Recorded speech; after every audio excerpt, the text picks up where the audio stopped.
I'm really excited. I don't know about you guys, but I am absolutely thrilled with what has happened in the Supreme Court of these United States of America this week. It is totally awesome. I think it rocks.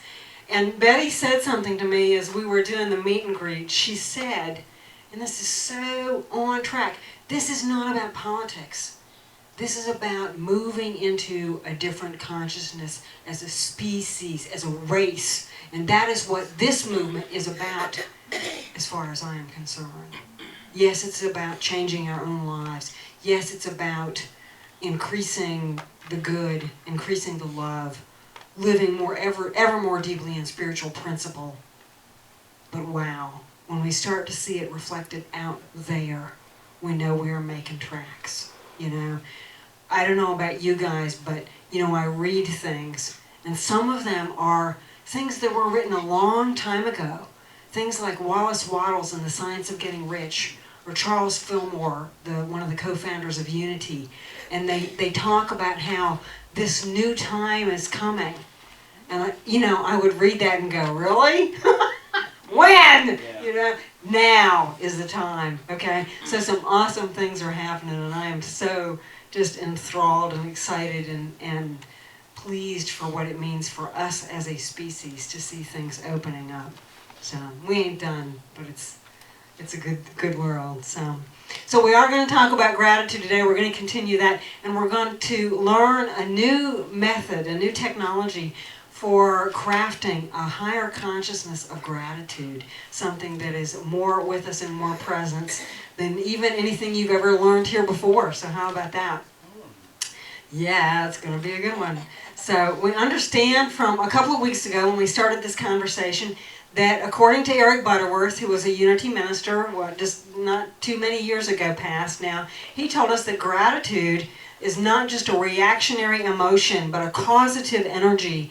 It is an all-effective key by which anyone may meet life as a powerful conqueror. And I don't know about you guys, but, you know, I'm here maybe not to conquer, but to be a powerful being. I understand that today, that I don't have to live in the disbelief, in the wrong, incorrect beliefs, in the error belief, which is what Unity calls it, that maybe I had at a previous time. So it's all very cool. We also understand this about gratitude, and that is that when we look at life, at everything that has ever happened, is happening now, or is going to come in the future, when we look at that through the lens of gratitude, what we find is that we are creating a powerful viewfinder, if you will, okay, a powerful mechanism for seeing life in a very different way, okay? If we can take that, the most difficult thing we've ever walked through, and even have one measure, one iota of understanding that on some level there was good in that for us. Maybe it was difficult, and yet we can see just a spark of good. We begin to transform our whole lives. And I know this because I've lived it, okay? I know this because I walked through all kinds of hell for many years, and occasionally still go there, believe it or not, okay? Okay, you know, sometimes it takes real caffeine. No, I'm kidding, but, you know, but I have seen the power of that in my life, okay? I know that some of you have seen that in your lives too. We also recognize something about gratitude that's really powerful. When we study human consciousness, and that consciousness, that word likes to mess with my mind. I don't know about yours, but really consciousness is just another word for awareness. When we study human awareness and perception in any given moment, what we find out is that if we take that lens of gratitude and apply it, that we begin to see things in a much different framework. We go from perhaps living out a consciousness where we believe that something is being done to us. And I know I'm probably preaching to the choir this morning, but, you know, I think all of us get in that place where we think Somebody's doing it to me. It's the boss, it's my partner, it's the fact that I don't have a partner, it's God, it's something, somewhere, is the bank, the IRS. Oh geez, if you could hear what I say about the IRS sometimes. My car has done it to me, okay? Man, I need to bless that thing. It's got 135,000 miles on it, and it needs to double that before we lay it down, okay? That's my take on that, okay? But what we find out is that if we take gratitude and we apply it in that circumstance, we can climb the rungs of the ladder of human consciousness. We can get out of believing that it's being done to us and get to that place of recognizing, wait a minute, I am a powerful, creative, spiritual being. I have the capacity to change the way I think simply by changing my mood, simply by changing my mind. I can go out there and change my world. And we see it happen every day out there. Turn on the news and look for the good stuff. Esther Hicks and Abraham, I can't quote you the exact percentage, but they say that if the good stuff was reported, it would outweigh the bad stuff, like 95 to 5. Or something. Isn't that an amazing percentage? Okay? That's powerful. One of the most powerful experiences, spiritual experiences I ever had in this teaching. Okay? I've had a few that kicked my you-know-what, okay?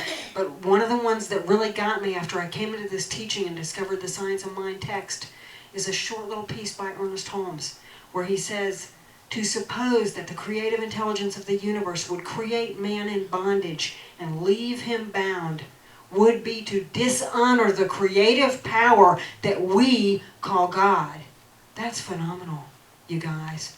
We need to step out from under that belief system that God is dumping on anything, anywhere, at any time. That's an archaic belief, and we can let go of it. We can let go of it today. We're going to learn how. We have also found out this about gratitude, and that is that when we employ gratitude, we literally move from wherever we are to embodying that statement in the Bible from Revelation, where it says, behold, I make all things new.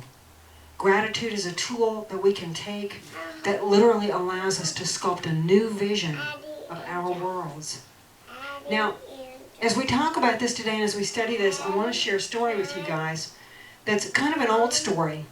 I've been, I don't know how you say it, divorced, I guess is the best way to say it. That seems like an ugly word, but really it's not. Okay, in my case it was a wonderful word. It's like there actually means there's life past age, so I don't know, 33 or something like that, okay, 35. But when I was married, most of you have met my ex-husband. He's a piece of work, right? Okay, he's like 7 feet tall and has hair down to here and wears big Coke bottle lenses. And he's got one of the biggest hearts of anybody I've ever met on the planet. And we have a wonderful relationship today. He is one of those reasons that I say you can take the stuff out of your past that really looked icky, okay? And if you look at it through the eyes of gratitude, if you're willing to heal stuff, and you can begin to see the good in something, you can find a lot of it there. Most of you know him. You met him last year. He came to my ordination. If they call me and tell me tomorrow that he's going to die, or something happens with the child we created, he will be there for me. I will be there for him. That's the path we walk, even though, would I ever consider that relationship again? No, thank you. You saw the camel up there, didn't you? There's no way, okay? He would be rolling if he heard that. But so the story goes back to when he and I were married, and he had grown up with a guy, a friend of his, whose name was Mike, not the Mike that you know here at Open Door Center, but another guy named Mike. They had gone to school together, and they were buddies. And after Mike finished some schooling, he moved down to Florida, okay, to a very wealthy area, and he went into the commercial real estate business.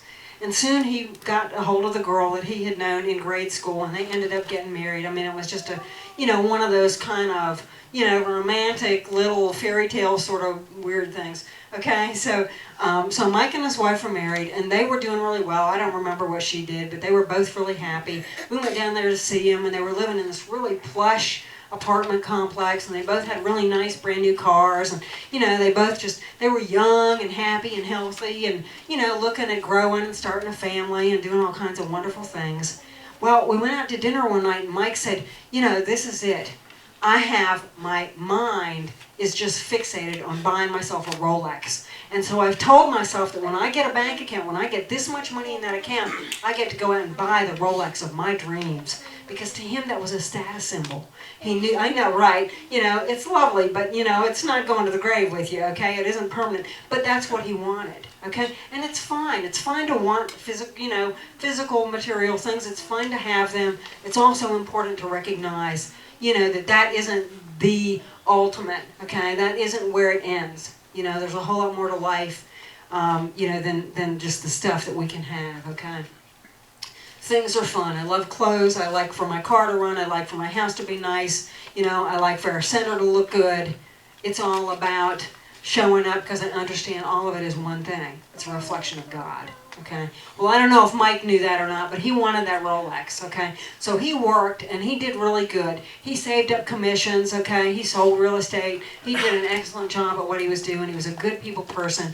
And lo and behold, he got the money together and he went out one day and he bought a Rolex, okay? And, you know, a couple weeks later, he was on the phone with my ex-husband saying, yeah, man, I got this model and it'll do this and it'll do that. And it's got, you know, so many carats and so many wing jiggers and it'll do this. And, you know, it's just really cool. It's awesome, you know, and I love it, okay? So Mike had his Rolex and all was well with the world, right? Well, some time passed and they were on the phone again one day. And I noticed, you know, that it kind of seemed to be limping along. I mean, I noticed my husband was doing a lot of talking. And, you know, he was kind of getting back one-word answers, and things weren't going too well on the phone call. Maybe the guy sounded kind of down. And so I heard Brack say to him, hey, Mike, you know, buddy, tell me, you still liking that Rolex? And there was this breath, just this quiet, yeah, it's great. It's nice. It's gold. You know, I really like it. It's cool, you know. I really enjoy it. I'm grateful for it. I look at it and I think of all I've accomplished. But it's just a watch, okay? It's only a watch. It will only tell time, you know, and that's all it can do. It's just stuff. So he had a real kind of come to Jesus moment, you know, with that watch, if you will, okay? And he had come to see it as just another thing. He had come to a point where he was taking it for granted. Yeah, so it's a watch, that's great, whatever. You know, what's next? Okay. A lot of us are like that, aren't we? We kind of have what they call destination disease. We want this and we get it, we want this and we get it, we want this and we get it. And, you know, where does it end, okay? Because it really isn't about getting, you know. Yet, you know, that happens a lot with us, okay? We'll even see people in this teaching, they come in and they're like, oh, you know, I want to work on building a nice new relationship, or I want a better place to live, or I need a better car to drive, or, you know, oh, I got a job, but, you know, I really want a better job. I want something that's more agreeable with my talents, where they respect me more, you know, where I feel better about what I'm doing, making more money, whatever, okay? And so we pray. That's what we teach here. We treat. We do the visualization, we do the footwork, and guess what happens? We get it, okay? We manifest it. Can we see the next slide, Betty? We do what this guy did, okay? We become a master manifester, okay? You know, now if you can't see it from the far side of the room, what we have is a little white rabbit, and he's surrounded by orange carrots. He's just a happy, happy guy, okay? You know, he is it says manifestation level expert, okay? So we get to where we're really good at using the teachings that we understand here and bringing things into our lives. And that's awesome. But think about this. For that rabbit, after he sits amongst a pool of carrots for a while, after he eats his fill 2 or 3 days in a row, is he going to care quite so much about a room full of carrots? No. Okay? You know, and we all do that. We create something, and then after a while it's like, ho-hum, you know, okay, whatever, you know. We become accustomed to it. We become accustomed to our good health. We become accustomed to our relationship, okay? And really, I think it is that level of familiarity that is a death knell for a lot of relationships, a lot of work situations. Think about it.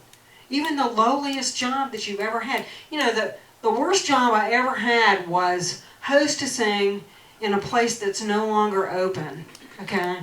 And the very first talk I ever delivered at the center in Asheville was about working there, okay? It was kind of an interesting place.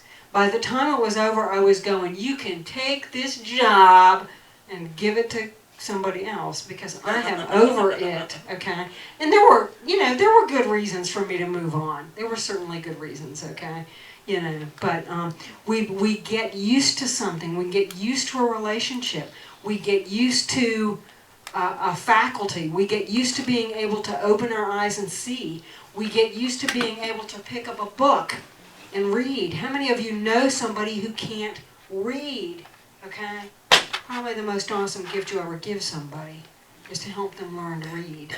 There's a, I don't know who put it up, but there's a big billboard somewhere that I just saw the other day, and shows this picture of this man, and it says he didn't learn to read until he was 70. 70 years old, learning how to read. And then, we wonder, we can't peel our kids away from TVs and get them on, into a book or something, okay? Well, we get accustomed to things. We get to the point where we take them for granted. That happens in relationships. And I think it's very easy for that to be the beginning of the end. The beginning of the dismay, the beginning of the lack of consideration, the lack of recognition of the love that someone is putting into it, okay? Sad, isn't it? We find that we have lost our gratitude for things. Well, there are many really cool ways of hyphen newing our verve for something, our love for it, our recognition of the good in it. I think this even happens sometimes with this country. People look at it and they go, it's such a materialistic world here in the United States. It's so heartless and stuff-oriented and achievement-oriented and me-oriented. We forget that we're living in a country that people came to, at least white people, not Native Americans, but people came from Europe looking for a place where they could practice a simple freedom of having their own religion, having their own belief system. Isn't that amazing? Okay? We kind of have forgotten to be happy about it, to be thankful for it. When we renew our vision around things, we literally change the way we look at them. We literally embody that phrase in the Bible, behold, I make all things new. So there's a technique I want to share with you that's really awesome, that is a great way for newing our perspective, our perception of something, even our whole lives. And this comes from the teaching called Access Consciousness. It actually comes from the founder, Gary Douglas, who many, many years ago, I don't know where he was living, probably here in the States, because I think he's American, but he went to live in France. And at the time that he left the United States, he didn't know anyone in France. He did not know a single person. He went over there and set up camp, got a place to live, made a way for himself without family or friends or anybody else to welcome him and show him the ropes. And he learned from that experience something really powerful. He recognized that every day he got up, he could go out and he could recreate who he was. So he could let go of anything, like Kathy mentioned. We may come into this situation as an adult with negativity that we picked up even before the sweet age of 3, okay? And most of us picked up some. I mean, your parents are humans, okay? They might be spiritual beings having a human experience, but sometimes the human gets pretty interesting as parents, But this is what he found is that he was able to literally let go of those negative beliefs, to set back the limitations that he believed about himself and step out of that, okay? And so he developed this technique that I think is really cool. One of the reasons I love this is because it revolves around us speaking our word. And we know in this teaching, in the science of mind understanding, how powerful our word is. In fact, a lot of places in the science of mind text, if you open it and look at it, Ernest Holmes capitalized that word. He capitalized the word, because he understood word was powerful. What's another text that you see that in the Bible?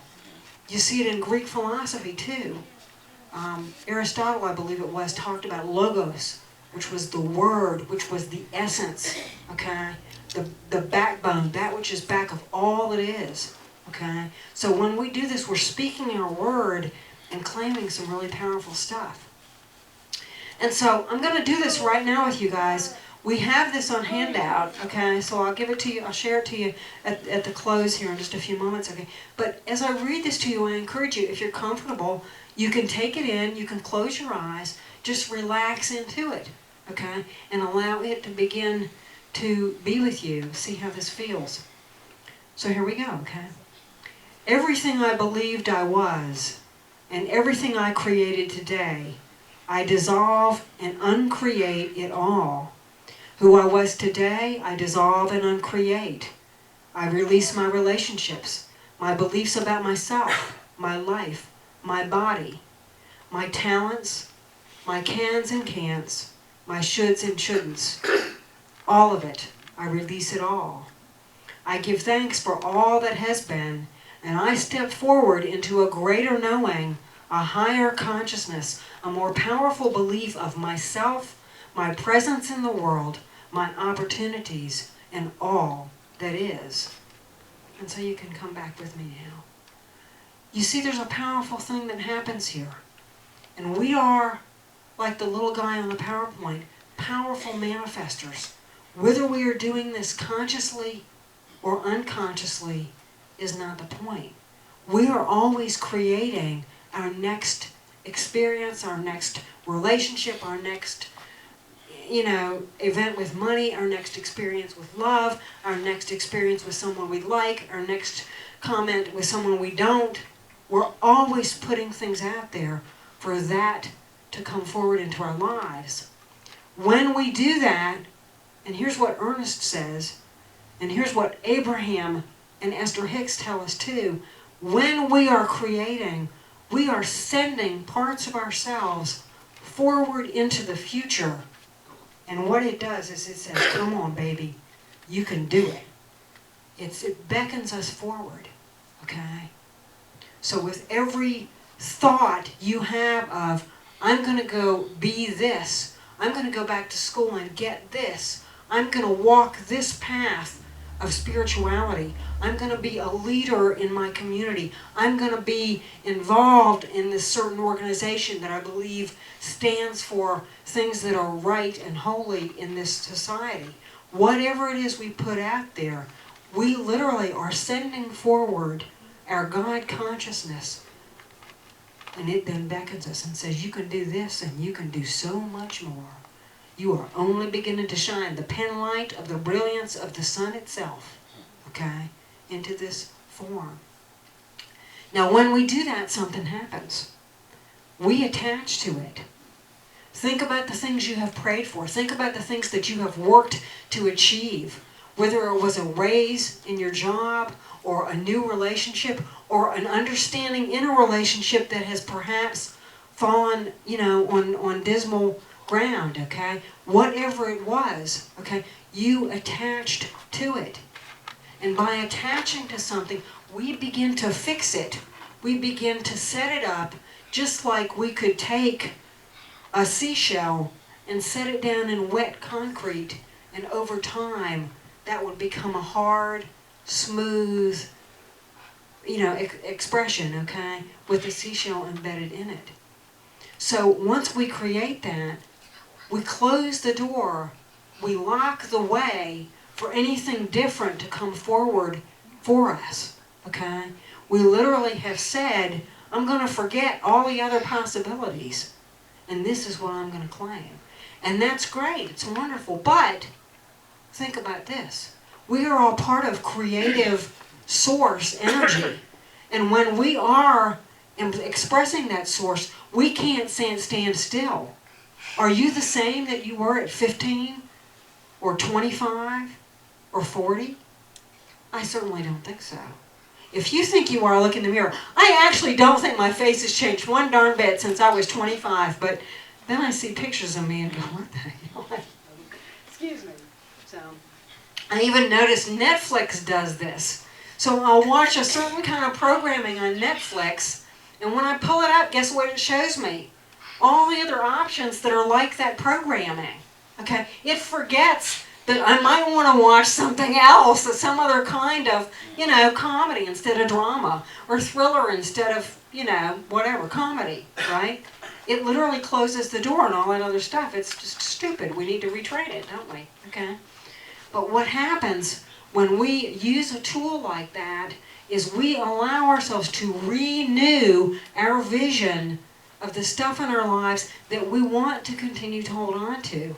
What that does is it causes us to hold that gratitude, to recognize that grace, that loving relationship is, that job, which by Friday generally does tick us off, okay? We went raring in there on Monday, ready to go, and by Friday we were like, take this job and whatever, okay? Because we get very identity laden. We get very issue, environment, situation laden. Okay? I am an employee. I am a mom. I am Laurel's mom. I am Heather's mom. I am the mother of 4 cats. I'm the grandmother of Cohen, the Magnificent, okay? He's a dog, but that's okay. He's still my granddog, okay? He's very important to me. We forget that the I that we are is of our own creation. And we have only to rescind and release it, to dissolve and uncreate it, to open the door for so much more. Are you with me on this? Okay, it's pretty powerful. Yeah, okay. So, think about this. If you say this little saying, and we'll go ahead and pass these out. Let's see here. Can I get somebody? I don't have them all. I only got part of them. Here we go. Somebody want to help me pass? There we go. Thank you, Frank. Awesome. When we do this, the best thing to do is to do it at night, as we're getting ready to go to bed. Okay? And we literally just release whatever has been. We actively say, I'm letting it go.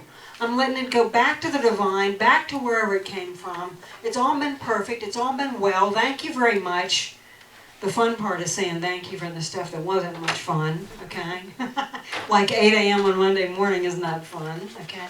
But what that does is it allows us the next morning to step into a consciousness that Charles Fillmore, the co-founder of Unity, talked about when he said, wow, I don't think he said wow, but he said, I fairly sizzle with zeal and enthusiasm and spring forth with a mighty faith to do the things that ought to be done by me. When we let go of whatever was, we open the floodgates for whatever can be. Everyone in this room has adopted a belief in I live, I get old, and I die. What if I let go of that? What if we let go of that? What if we said no to that? What if we said yes to I live, and with each decade it gets better and more powerful and more attuned and more in sync, and I feel more God stuff flowing through me? What if that was how you lived? Does it scare you yet? I hope so. But we have to let it go. Remember, ashes to ashes, dust to dust. Okay? When we dissolve and we uncreate, okay, what we are doing in effect is we are saying to the universe, I no longer wish to function from the way I functioned today. I know that that divine stuff lives within me and that I can be 10 times that tomorrow and 20 times that the day after. That I can be more, that I can do more, that I can have more good to share with others, that I can express the love that I came here to be with a fuller heart from a more gracious place. Wow, I like this. Do you? Yeah. So that's what I'm going to do. When I go home tonight, when I go home today, I'm going to take this little sucker and I'm going to nail it up there above my bed, okay? Actually, maybe I'll just print it in like 5,000 point or something and put it in the ceiling. That would be great, you know, in glow-in-the-dark like ink or something. That would be really good, right? Okay? But it's short enough to where you can do it for yourself. Think specifically about those areas that haven't been easy. Perhaps you've got an attitude about work. Perhaps you've got an issue with another human being. Perhaps you're having an expression of something going on with your physical self, your body, and it's not working. Perhaps you look at yourself and you hear what Kathy mentioned, which is that voice that says, you should do this, you should do that, you should look better, you should be better, you should, oh my God, shut that voice up, okay? Let that voice go. Dissolve and uncreate that baby, okay? And ask the universe to fill that with something good.